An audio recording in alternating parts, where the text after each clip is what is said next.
Ce programme est financé par les amis et partenaires du ministère de Joyce Meyer.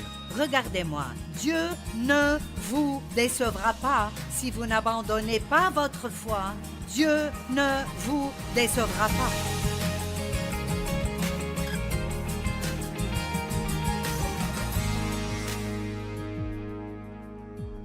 Je fais une série que j'appelle « Siéger, se tenir debout, marcher et courir ». La Bible, en fait, nous dit de faire toutes les 4 de ces choses.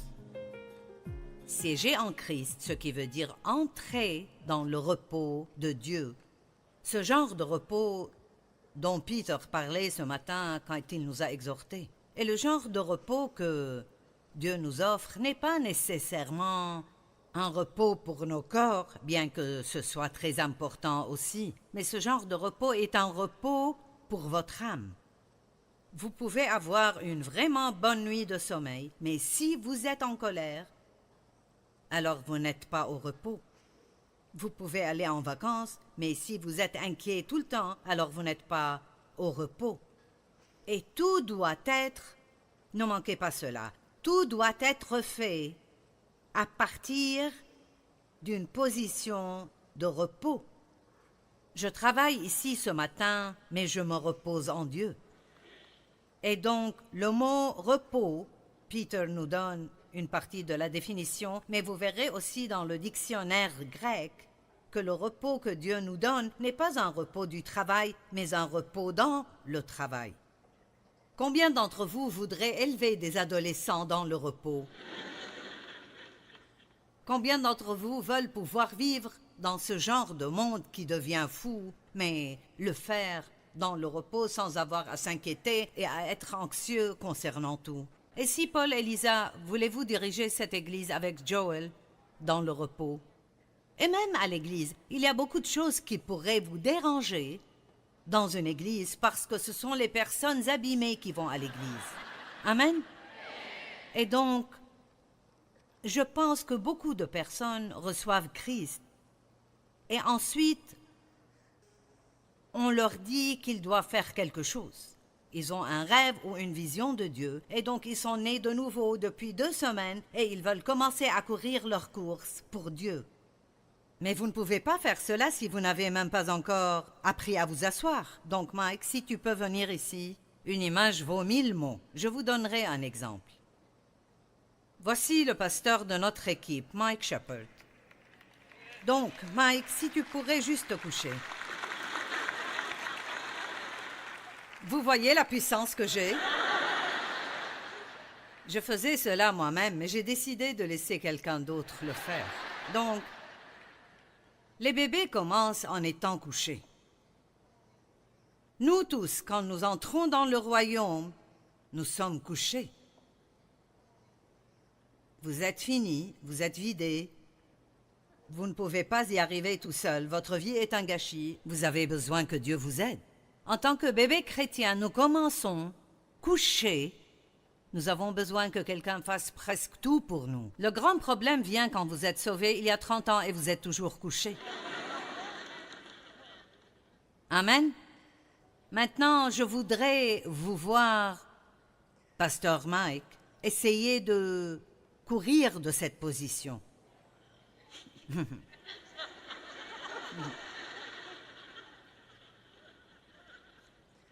Savez-vous combien nous luttons en essayant de faire des choses avant leur temps parce que nous avons des choses qui ne marchent pas dans nos vies? Assieds-toi, s'il te plaît. Tu peux t'asseoir. Très bien. Maintenant, nous faisons du progrès. Ceci représente savoir qui vous êtes en Christ et entrer dans le repos de Dieu. Comme par exemple une personne qui siège en Christ se moque de ce que d'autres personnes pensent d'elle. Ne serait-ce pas soulageant? Ou bien c'est le moment d'arrêter de dire oui alors que votre cœur crie non. Oui, wow, j'ai entendu un wow, vous savez. Au lieu de sentir que vous devez garder tout le monde heureux, pourquoi ne pas suivre la direction du Saint-Esprit et le laisser vous rendre heureux? D'accord. Maintenant, en tant que bébé, la première chose que nous apprenons à faire est de nous asseoir. Puis nous rampons, nous marchons et nous courons. D'accord, tu peux te lever et te tenir debout. Vous voyez, en tant que chrétien, on nous dit de tenir ferme et nous parlerons de tenir ferme à travers toute tempête dans la vie. Mais ce que je veux dire est, vous ne pouvez pas tenir ferme sur vos jambes si vous ne savez pas comment rester assis à l'intérieur. Comprenez-vous ce que je dis? D'accord. Maintenant, marche un peu. Nous allons parler de marcher dans la deuxième séance. Maintenant, cours. D'accord. Très bien, tu peux retourner à ta place. Après que Jésus soit ressuscité, la Bible le montre toujours comme siégeant. Celui qui siège sur le trône, il monta au ciel et siégea à la droite de Dieu, le Père. Auquel des anges Dieu a-t-il dit « Viens et siège à ma droite jusqu'à ce que je mette tes ennemis à terre sous tes pieds ». Si vous apprenez comment siéger en Christ, il mettra vos ennemis à terre sous vos pieds. La meilleure façon de combattre le diable est de rester dans le repos de Dieu. Vous m'entendez? La meilleure façon de combattre le diable est de vous accrocher à votre paix et de rester dans le repos de Dieu. Mais la bonne nouvelle est dans Éphésiens 2:6, il dit que nous siégeons avec Christ dans les lieux célestes. Je suis en train de faire un petit résumé de la nuit dernière. Donc, je suis à 2 endroits maintenant. Je suis ici sur cette plateforme, je marche un peu, mais intérieurement, je siège avec Christ dans les lieux célestes. Je ne peux pas vous dire combien c'est plus facile pour moi maintenant que ça l'était quand j'ai commencé il y a 40 ans et j'étais si préoccupée par ce que tout le monde penserait de mon message. J'étais inquiète. Est-ce que j'ai le bon message de Dieu? Ai-je fait la bonne chose? Et oh mon Dieu, si quelqu'un part pendant que je prêche, ça me faisait quelques jours de tourment juste après. Allez, mais je ne fais pas ceci maintenant. Il y a 4 ou 5 personnes qui sont parties au milieu de mon sermon. Je ne pense plus, ils ne m'aiment pas, je pense peut-être que quelqu'un ne se sentait pas bien. Vous pouvez penser comme il faut quand vous savez comment entrer dans le repos de Dieu. Vous ne pensez pas toujours négativement, vous pensez positivement et vous croyez pour le mieux. Donc nous voulons parler de tenir ferme ce matin parce que nous tous, nous devons tenir ferme beaucoup en tant que chrétiens. Nous nous tenons ferme et nous attendons Dieu pour les percées dont nous avons besoin dans nos vies. Et elles viendront. Dieu ne sera pas en retard. Mais j'ai remarqué qu'il est normalement pas en avance. Est-ce que quelqu'un d'autre a remarqué ça chez Dieu? Ne vous demandez-vous pas parfois si tu peux venir à la dernière minute? Pourquoi n'es-tu pas venu il y a 3 mois pour que je n'ai pas à passer par tout cela? Eh bien, il nous fait passer par tout cela jusqu'à ce que nous arrivions au point où nous disons « Je ne vais plus jamais passer par cela ». J'ai assez d'expérience avec Dieu pour savoir qu'il agira. Je ne sais pas quand, mais je sais qu'il agira. Donc, je vais juste vivre pleinement ma vie pendant que j'attends. L'expérience avec Dieu est si précieuse. Au début, vous entendez juste quelqu'un d'autre vous raconter son expérience, mais quand vous obtenez votre propre expérience, alors personne ne pourra plus jamais vous l'enlever. Amen, amen. J'aime cette dame au fond, elle m'encourage continuellement. Tenons ferme contre le diable. Vous savez, il est un menteur et c'est si important de savoir qui nous sommes en Christ. Ce matin, j'étudiais ce message ici, assise en buvant mon café. J'étudiais à 5h15 ce matin, vous savez. Et quand vous êtes fatigué, c'est un temps facile pour que le diable essaye de vous attaquer. D'accord. Donc, j'ai prêché hier soir, je suis rentrée, je me suis couchée. Je me suis levée ce matin et je pensais qu'il était 5 heures. Alors j'ai commencé ma routine et j'ai réalisé qu'il était 4 heures et j'ai pensé « Alléluia ». Je peux rentrer au lit 1 heure de plus. C'était comme recevoir un grand cadeau. Mais j'étudiais et j'ai entendu Ce petit chuchotement, le diable, il est venu de nulle part. C'est fini pour toi. Ta prédication n'est pas aussi bonne qu'elle l'était. Eh bien, comme j'ai de l'expérience avec Dieu, je savais que c'était le diable. Je ne pensais pas que c'était Dieu. Je ne le croyais pas, même pas pour une seconde. Amen. Et c'est là que vous pouvez entrer dans le repos de Dieu. Quand vous savez qui vous êtes, vous savez comment Dieu opère. Et si Dieu essayait de me dire que j'étais terminé, il ne me le dirait certainement pas au milieu de mon étude pour venir et prêcher. Nous devons reconnaître les mensonges de Satan parce que tellement de personnes sont trompées. Elles croient des choses qui ne sont absolument pas vraies. Mais si vous croyez quelque chose, bien que ce ne soit pas vrai, ça devient vrai pour vous. C'est votre réalité. Apprenez comment dire au diable, tu es un menteur, tais-toi. Amen. Maintenant, n'est-ce pas stupide? C'est fini pour toi. Ta prédication n'est pas aussi bonne qu'elle l'était. Mais vous savez, je pense qu'elle s'améliore tout le temps. Et je dis cela par la foi. Je ne le dis pas comme une déclaration hautaine ou fière. Mais vous devez croire et vous devez rester positif. Et vous devez croire en Dieu et avoir confiance que ce qu'il fait dans votre vie est juste. Je n'ai pas à me demander, suis-je dans la volonté de Dieu parce que je le suis? Nous nous tenons fermes et nous combattons le combat de la foi. 1 Timothée 6, 12. Combat le bon combat de la foi. Qu'est-ce que la foi? La foi est de s'appuyer complètement sur Dieu. C'est de croire ce que vous ne pouvez pas voir parce que cela a été promis dans la parole de Dieu. Mais parfois, nous devons nous battre. Et parfois, le plus grand combat que nous combattons n'est pas de combattre dans la chair, mais de combattre dans l'esprit. Comprenez-vous cela? Par exemple, vous ne pouvez pas changer la personne avec qui vous êtes marié. Maintenant, vous pouvez prier pour eux. Mais ne priez pas seulement pour que Dieu les change, priez pour que Dieu vous change aussi. Et soyez assez humble pour dire, j'ai probablement encore plus de problèmes que cette personne pour qui je prie. Allez, combattez dans l'esprit. Combattez le bon combat, le combat de la foi. 2 Timothée 4, 7 dit, « J'ai combattu le bon combat, j'ai achevé la course. » C'est ce que je veux faire, terminer ma course.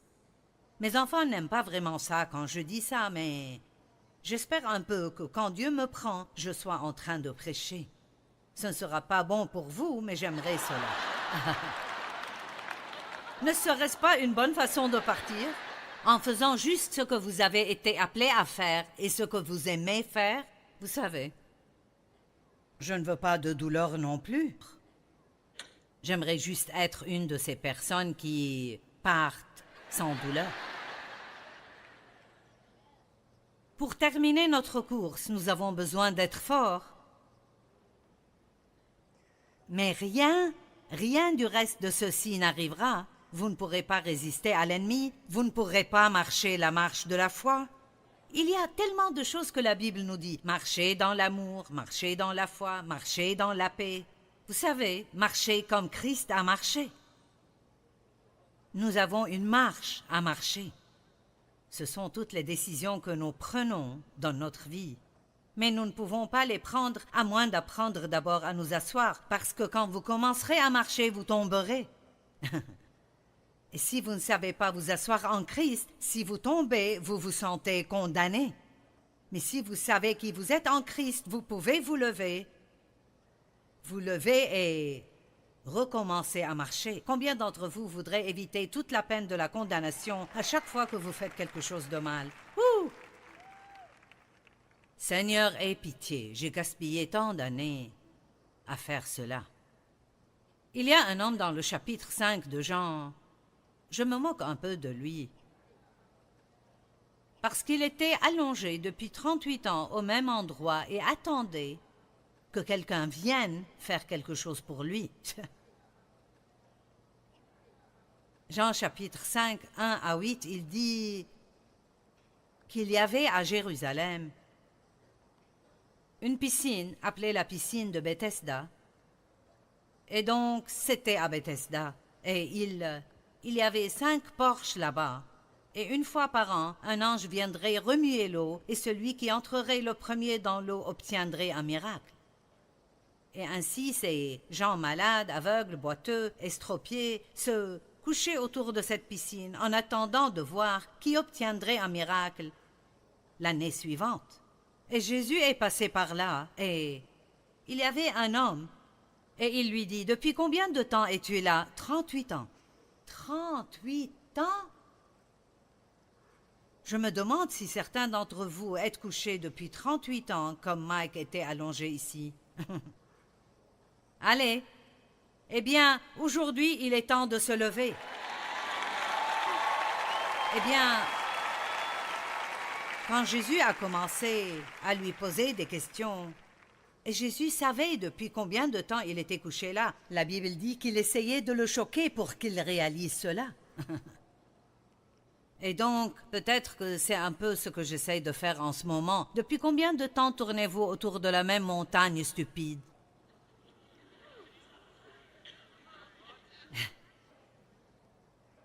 Quelqu'un est-il prêt à aller au-delà de cela, à passer à la prochaine chose que Dieu a pour vous dans votre vie? Quand Jésus a commencé à lui poser des questions, voici ce qu'il a dit. Il a dit, « Seigneur, quand l'ange vient et les eaux sont remuées, je n'ai personne pour me mettre dans la piscine et tout le monde me dépasse toujours. » Allez, vous devez comprendre cela. Ce type était tellement apitoyé sur lui-même qu'il attendait que quelqu'un d'autre vienne et fasse tout pour lui. J'ai dit, il attendait que quelqu'un d'autre fasse tout pour lui. J'ai dit, il attendait quelqu'un d'autre. Arrêtez d'attendre que quelqu'un d'autre vous rende heureux et décidez d'être heureux. Amen. Arrêtez de vous attendre à ce que d'autres entendent de Dieu pour vous et apprenez à entendre Dieu vous-même. Quand un bébé commence à marcher, il préfère s'accrocher à quelque chose. Et nous sommes comme ça aussi. Vous avez besoin d'accessoires, vous voulez que les gens vous aident, et donc, à chaque fois que vous avez des ennuis, vous appelez quelqu'un, vous devez être encouragé. Les gens doivent toujours vous encourager. Mais le moment vient où Dieu enlèvera tous ces accessoires et vous devrez affronter l'ennemi vous-même et apprendre à rester fort et puis être fort pour les autres. Cet homme était allongé là, dépendant de tout le monde. Tout le monde est toujours en avance sur moi, mais vous savez, je pense qu'en 38 ans, même si je n'aurais pas pu marcher, j'aurais pu me tortiller. Je veux dire 38 ans, allez! Sûrement, il aurait pu se tortiller jusqu'au bord de cette piscine en 38 ans et se dire l'année prochaine, quand cet ange viendra, je serai le premier dans cette piscine où je me noierai en essayant. Et qu'est-ce que Jésus lui a dit? Il n'a pas dit « Oh, pauvre gars! Oh, wow, 38 ans et personne ne t'a mis dedans et tout le monde te dépasse toujours. Pas étonnant que tu sois couché toute ta vie. » Non, savez-vous ce que Jésus a dit? « Lève-toi !»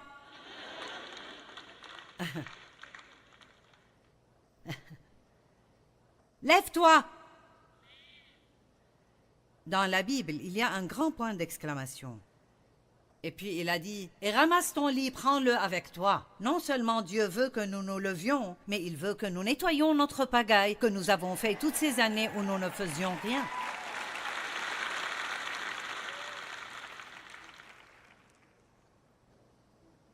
Éphésiens 6 dit que, versets 12 et 13, « Nous n'avons pas à lutter contre la chair et le sang, mais contre les dominations, contre les autorités, contre les princes de ce monde de ténèbres, contre les esprits méchants dans les lieux célestes. » Donc nous combattons une guerre, nous sommes dans une guerre, mais c'est une guerre spirituelle.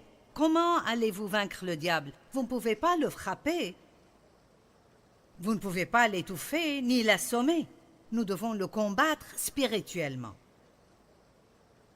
Le verset 13 dit « Prenez toutes les armes de Dieu afin de pouvoir résister dans le mauvais jour. » Vous n'attendez pas d'être en difficulté pour mettre l'armure de Dieu, vous la portez tout le temps. Et l'armure que Dieu nous donne, c'est une armure spirituelle. Ce n'est pas une armure comme celle qu'un chevalier porterait. C'est la vérité. La Bible dit « Resserrez la ceinture de la vérité ». Quand vous vous tenez debout, resserrez la ceinture de la vérité. Cela signifie de s'accrocher à la parole de Dieu. Quand il semble que rien ne fonctionne pour vous, accrochez-vous comme jamais auparavant. Ne laissez pas l'ennemi vous le voler. Romains 8 dit « On nous considère comme des moutons destinés à l'abattoir. Mais dans tout cela, au milieu de nos problèmes, nous sommes bien plus que vainqueurs. » Vous devez vous rappeler cela quand vous ressemblez à un mouton conduit à l'abattoir. Certains sont à cet endroit en ce moment. Vous dites à un non-croyant que vous avez la victoire et il pense que vous avez perdu la tête. Parce que pour eux, ce qu'ils voient, c'est que rien ne fonctionne. Amen. Et c'est ce que le diable veut que vous croyiez. Vous perdez votre temps. Mais vous serrez cette ceinture de la vérité et vous dites « Ma percée viendra, Dieu est fidèle. »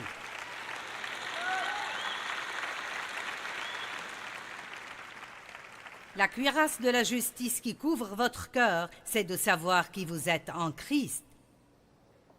Les chaussures de la paix. Le casque du salut. Il faut que vous appreniez à penser comme un chrétien. Levez le bouclier de la foi. Il ne suffit pas de le traîner derrière vous. Quand ces flèches enflammées arrivent, vous le soulevez. C'est ce que j'ai fait quand le diable a dit « Ta prédication n'est plus aussi bonne qu'avant. » Dans l'esprit, j'ai levé mon bouclier de foi et j'ai continué mes études. Amen. Je vous dis ces choses parce que je veux que vous sachiez que peu importe depuis combien de temps vous marchez avec Dieu, l'ennemi essaiera toujours de vous mentir. C'est peut-être un peu moins fréquemment, mais je pense à cela et je pense que c'est incroyable. Après toutes ces années et tous les milliers et milliers de sermons que j'ai prêchés, pourquoi vraiment, au milieu de mes études, est-ce que j'entendrai quelque chose comme ça? Parce que Satan est un menteur et il veut toujours vous faire. Maintenant, écoutez, doutez de vous-même. Allez, nous avons 3 personnes heureuses ici. Attention, je commence à m'enthousiasmer.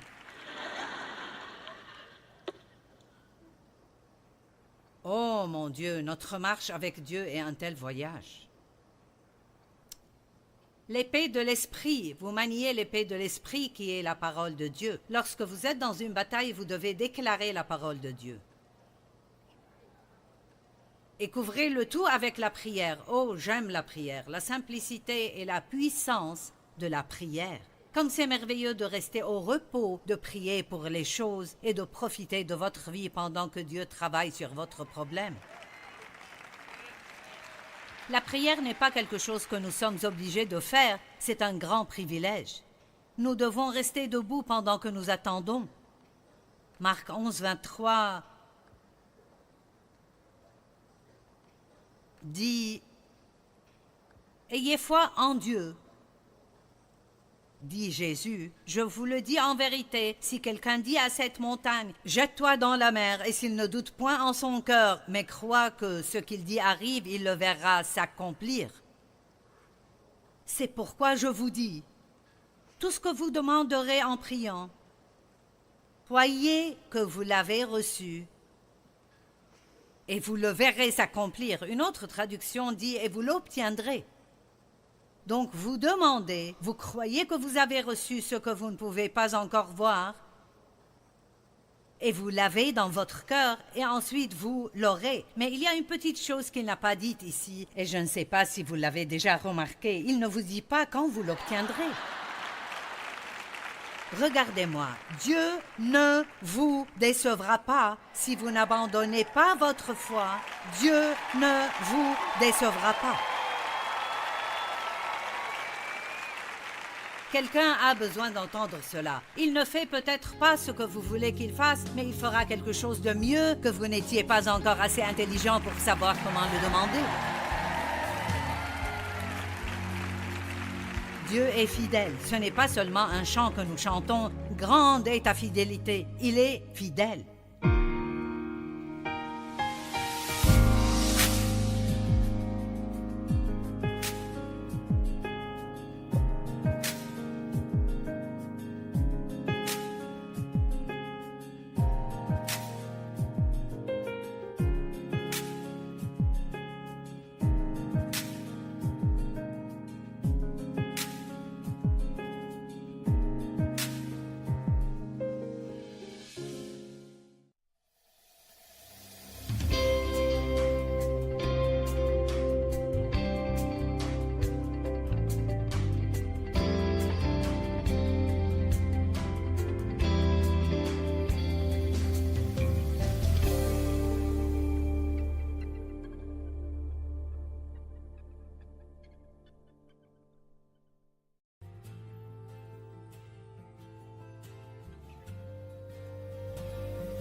Vous n'avez pas besoin d'avoir peur dans votre vie, que ce soit trop tard pour vous, que vous avez fait trop de tort, qu'il n'y a aucun espoir pour vous. Vous ne devez pas vivre dans la peur parce que Dieu est le Rédempteur. Il nous a rachetés par le sang de Christ et tout dans notre vie peut être racheté, travaillé et transformé en quelque chose de bien. Votre propre méchanceté vous châtiera et vos récidives et votre désertion de la foi vous condamnera. Sachez donc et reconnaissez que ceci est une chose mauvaise et amère. 1. Vous avez abandonné le Seigneur, votre Dieu. 2. Vous êtes indifférent envers moi. Et 3. La crainte de Dieu n'est pas en vous, dit le Seigneur des armées. Numéro 1, les gens abandonnent Dieu. Numéro 2, ils sont indifférents. Et numéro 3, où est la crainte de Dieu dans notre société aujourd'hui? Et je n'impose rien. Si vous en avez besoin, prenez-le, mais sinon je parle juste en général, à propos du monde entier et du corps de Christ en particulier. Où est la crainte de Dieu? Les gens ne voient rien de mal apparaître à la télévision et à faire des blagues à propos de Dieu. Et je me souviens des jours où même les gens qui n'étaient pas croyants n'auraient pas osé faire quelque chose de pareil. Et la Bible dit que la crainte de Dieu est le commencement de la vraie connaissance et de la sagesse. Nous n'avons pas besoin d'avoir peur de Dieu, mais nous devons avoir une crainte révérentielle et le respect, parce que Dieu est Dieu et nous sommes rien sans lui. Et si nous ne le mettons pas en premier, nous n'allons pas avoir un bon cheminement dans la vie. Amen. Bonne prédication, Joyce. Merci, je continue. Très bien. Numéro 2. L'une des choses que j'ai dû apprendre, et c'est venu très tôt dans ma vie, parce que je ne pense pas que vous pouvez progresser sans cela, et c'est comment être honnête avec vous-même à propos de vous-même. Aïe, aïe. Jean 8, 31 et 32. Si vous persévérez dans ma parole, vous êtes vraiment mes disciples, et vous connaîtrez la vérité, et la vérité vous donnera la liberté. Maintenant, ce n'est pas écouter la vérité qui nous rend libres, c'est l'application de la vérité que nous entendons. Et je ne sais pas à quel point vous savez cela ou vous ne le savez pas, mais les gens sont si trompés. C'est étonnant combien de choses les gens croient qui ne sont pas vraies du tout. Mais ce qui est triste est que si vous y croyez, alors c'est vrai pour vous. Un exemple, peut-être que vous avez commis une erreur dans la vie et le diable vous a trompé et vous pensez maintenant que vous allez toujours avoir une vie inférieure. Faux. C'est un mensonge. Parce que Dieu dit qu'il prendra même les fragments de vos vies et qu'il en fera quelque chose de merveilleux. Dieu ne perd même pas notre peine. Dieu prendra même notre peine et il en fera quelque chose si nous la lui donnons. Il n'y a rien qui ne peut pas être racheté par Dieu. Dieu est le Rédempteur et il peut racheter n'importe quoi. C'est pour cela que personne, ici ou qui regarde à la télé, vous n'avez pas besoin d'avoir peur dans votre vie, que ce soit trop tard pour vous, que vous avez fait trop de tort, qu'il n'y a aucun espoir pour vous. Vous ne devez pas vivre dans la peur parce que Dieu est le Rédempteur. Il nous a rachetés par le sang de Christ et tout dans notre vie peut être racheté, travaillé et transformé en quelque chose de bien. Avez-vous entendu? Dieu peut prendre la pire chose que vous puissiez imaginer et il ajoute un peu de ses propres ingrédients là-dedans et elle devient un vrai miracle. Mais vous devez la lui donner. C'est tout. Tiens, Seigneur, j'ai fait cette grosse bêtise et je suis désolé. Je ne peux rien faire à son propos, je te la donne. Et il ne vous la rejettera pas, il la prendra et se montrera comme étant Dieu dans vos vies. Nous devons être libérés de la déception. Satan est le grand imposteur. Nous avons des angles morts dans nos vies, tout comme vous avez des angles morts dans vos rétroviseurs extérieurs. C'est pourquoi vous avez plus qu'un seul rétroviseur. Vous avez ce rétroviseur et ce rétroviseur. Parce qu'il y a des angles morts, vous devez regarder partout. Et nous devons aller vers Dieu et dire « Dieu, je veux apprendre comment être honnête avec moi à propos de moi. » C'est une idée effrayante, n'est-ce pas? Ce n'est pas la vérité à propos de quelqu'un d'autre qui me libérera, c'est la vérité à mon sujet qui me libérera.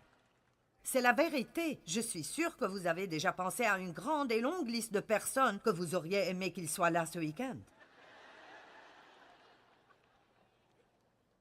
Si tel était juste venu, ceci était juste ce dont il avait besoin. Et vous pensez à 4 personnes que vous pourriez appeler demain pour les faire venir. Amen. Amenez-les de toute façon, mais l'essentiel est que je suis là et vous êtes là, et Dieu a quelque chose à nous dire. Je veux juste vous encourager à être honnête avec vous-même à propos de vous-même. C'est bien pour nous de connaître nos points forts, mais nous devons aussi bien connaître nos faiblesses, pas pour la condamnation. Ce n'est pas à propos de la condamnation. C'est à propos de l'honnêteté et de faire sortir les choses dehors, parce que les seules choses sur lesquelles Satan a le pouvoir sont les choses qui sont cachées. Quand nous exposons les choses à la lumière, elles perdent leur pouvoir. Amen. Vous n'avez pas à laisser les choses cachées dans l'obscurité où Satan les utilise pour vous tourmenter. Vous pouvez mettre les cartes sur table, amenez-les dans la lumière, exposez-les devant Dieu et dites « Seigneur, je reconnais cela, j'admets que j'en suis responsable et je veux être libéré. » Jérémie 17, verset 9. Regardons ce verset ensemble.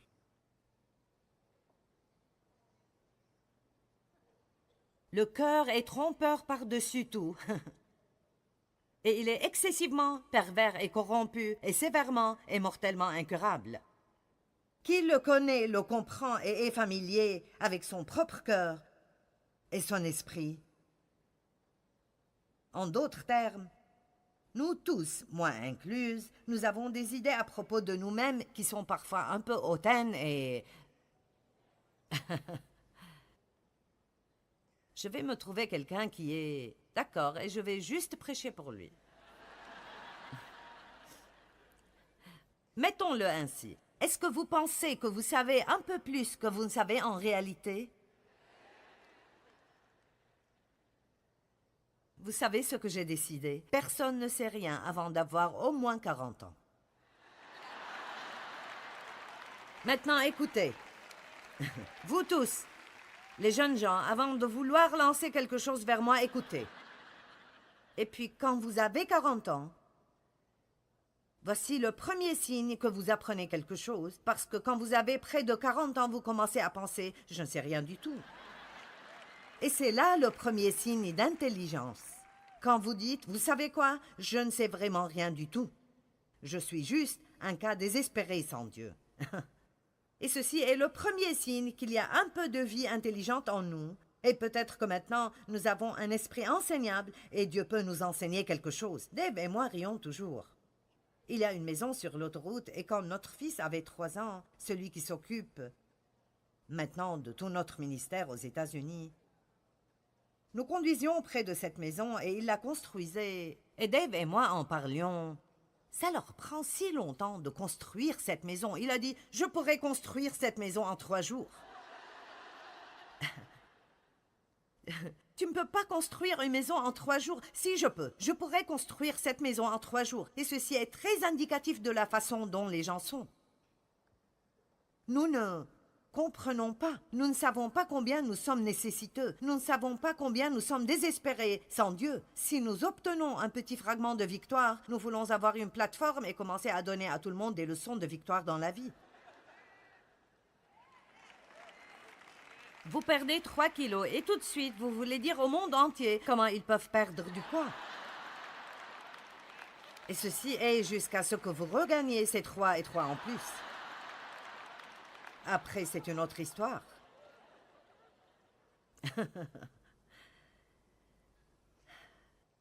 C'est quelque chose d'effrayant, vraiment quand vous y pensez.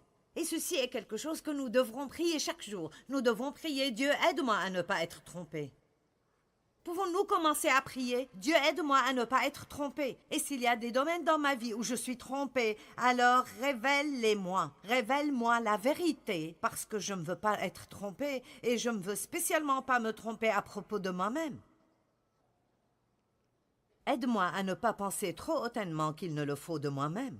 Aide-moi à ne pas maltraiter les gens et sans même savoir que je le fais. Aide-moi à ne pas être si égoïste et fier de moi-même qu'alors qu'il y a des gens tout autour de moi avec des besoins et je suis totalement inconscient de leurs besoins parce que je suis si égoïste. Aide-moi à ne pas blâmer tous mes problèmes sur quelqu'un d'autre.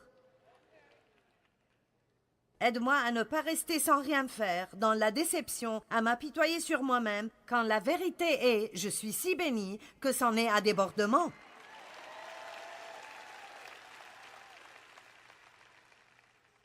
Puis-je vous dire la vérité? Préparez-vous pour ce téléchargement que je vais vous donner.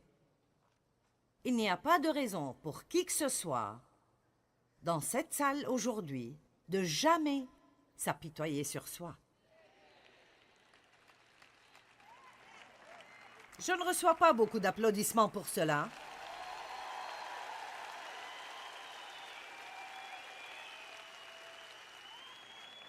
Vous savez pourquoi? Parce que vous avez de l'espérance. Vous avez peut-être une mauvaise situation, mais vous avez Jésus et vous avez de l'espérance et il y a des solutions. Et je dirais pour les gens qui nous regardent à la télé, je sais que certains ont des problèmes horribles. Et ce n'est pas que je n'ai pas d'empathie, j'en ai. Mais j'ai dû apprendre. Je peux être pitoyable ou je peux être puissante, mais je ne peux pas être les deux. Alors je dois faire mon choix. Et tout ce qui n'allait pas dans ma vie était la faute de quelqu'un d'autre. C'était la faute de Dave. Si Dave n'avait pas fait cela, et si les enfants n'avaient pas fait cela, alors je serais heureuse. Et le blâme, et ce n'est pas ma faute, ce n'est pas ma faute. Jusqu'à ce que Dieu ait décidé de me montrer la vérité. Il m'a montré ce que c'est que de vivre dans la maison avec moi.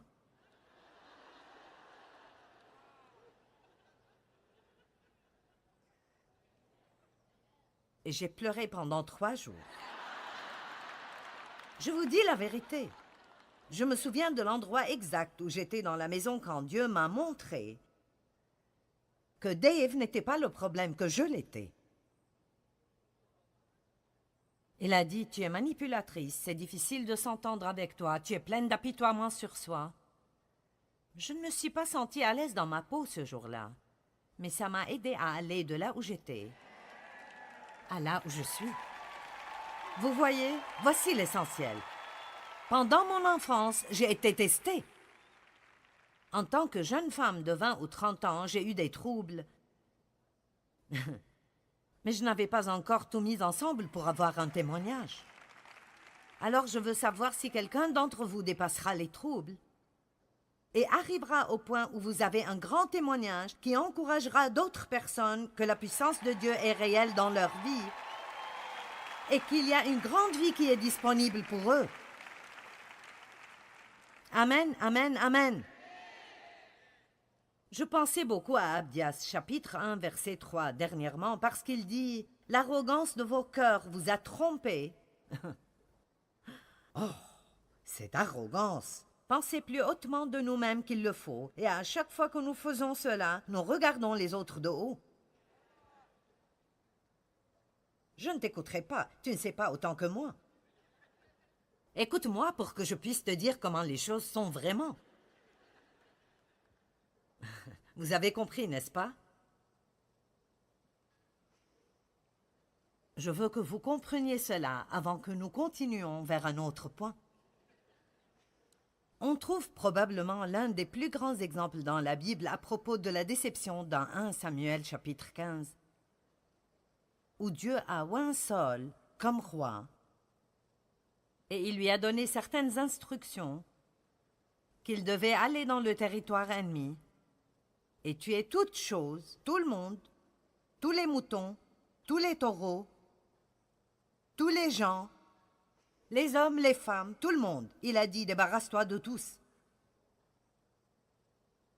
Ça paraît un peu sévère, mais vous devez garder en tête que c'était des nations païennes qui adoraient des idoles.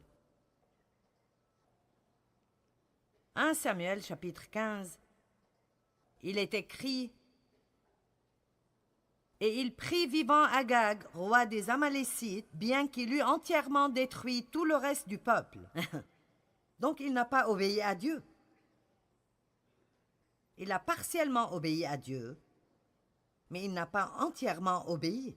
Et l'obéissance partielle est en fait comme pas d'obéissance du tout. Est-ce que j'ai besoin de mettre de la crème dessus pour que vous mangiez cela? J'ai dit que l'obéissance... D'accord, je lirai un autre verset.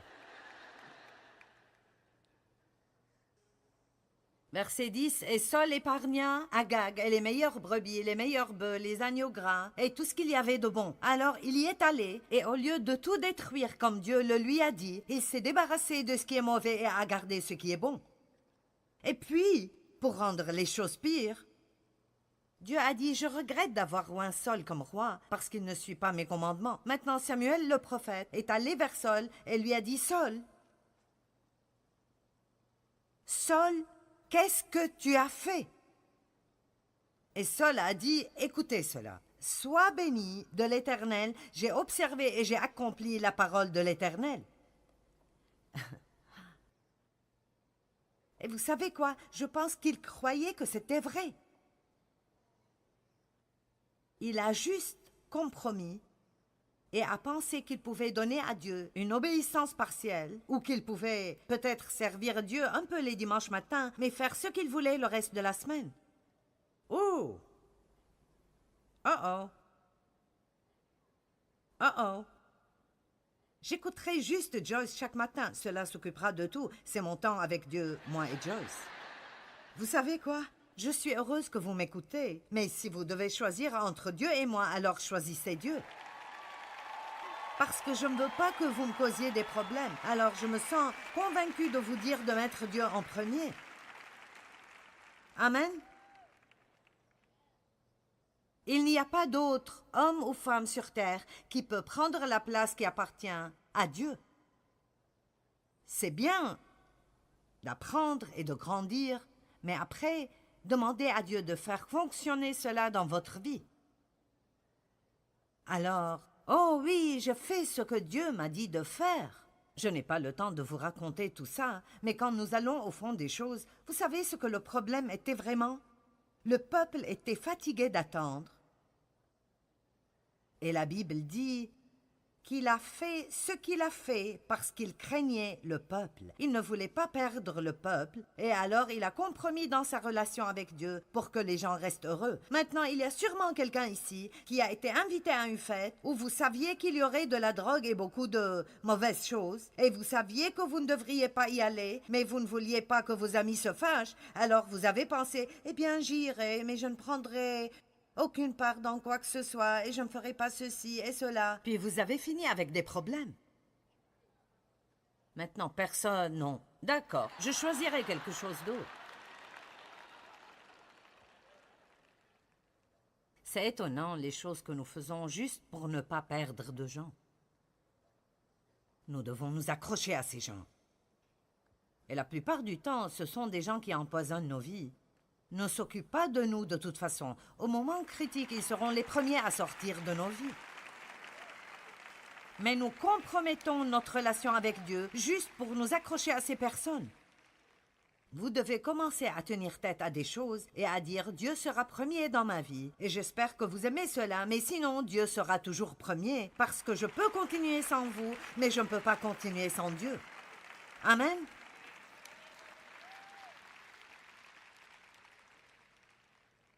Laissez la vérité vous libérer. La troisième chose dont je veux vous parler aujourd'hui, la première était de mettre Dieu en premier et de le garder en premier dans toute chose. La deuxième chose était d'être honnête envers vous-même à propos de vous-même. D'accord? Maintenant, savoir ce que cette phrase « en Christ » veut dire. Qu'est-ce que cela veut dire que d'être en Christ? Quand vous êtes né de nouveau, vous êtes littéralement pris hors du péché et mis là dans un récipient différent appelé Christ. Donc, vous ne vous identifiez plus comme sale pécheur pourri. Ce n'est plus votre identité, ce n'est plus qui vous êtes. Vous péchez peut-être toujours, mais ce n'est pas qui vous êtes. Vous avez une nouvelle nature. Si un homme est en Christ, il est une nouvelle création. Vous obtenez une nouvelle nature à l'intérieur. Votre âme est toujours la même, votre corps est toujours le même. Il y a du travail qui doit être fait en vous, mais l'essence de qui vous êtes maintenant est sain, est mûr, est bon. Et Dieu vous voit d'une façon totalement différente. Il vous voit maintenant en Christ. Mais vous devez commencer à vous voir ainsi. Regardons Romains 5,15. Mais le don gratuit de Dieu, mais le don gratuit de Dieu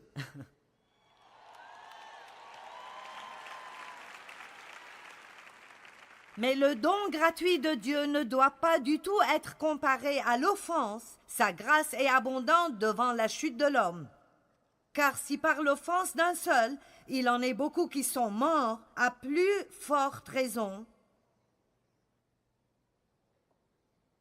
la grâce de Dieu et le don gratuit venant d'un seul homme, Jésus-Christ, ont-ils été